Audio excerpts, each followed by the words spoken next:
श्री स्वामी समर्थ मैत्रिणींनो, आज आपण बनवूयात सोयाबीन कटलेट। चला तर मग सुरू करूयात। मी ते सोयाबीन वडी पाण्यामध्ये उकडून घेतलेली आहे। त्यातलं सर्व पाणी काढून घ्यायचं आहे आणि मिक्सरला बारीक करून घ्यायचं। त्यामध्ये टाकायचे आहे उकडलेले बटाटे, छान मॅश करून घ्यायचे आहेत। त्यानंतर कांदा टाकलेला आहे, लाल तिखट, हळद, धने जिरे पूड टाकायचे आहे, मीठ आणि इथे 4 चमचा मी कॉर्नफ्लॉवर घेतलेला आहे। वरून थोडी कसुरी मेथी टाकली। छान एकत्र करून त्याचा गोळा तयार करून घ्यायचा आहे।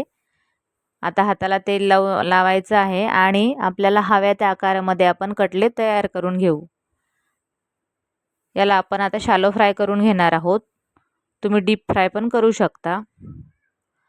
तव्यावर तेल टाकायचं आहे आणि सर्व कटलेट दोन्ही साइडने छान भाजून घ्यायचे आहेत। गॅसची फ्लेम थोडी मीडियमच ठेवायची आहे। तयार आहे आपले गरमागरम कटलेट। तर कसे झाले मला कमेंट करून नक्की सांगा।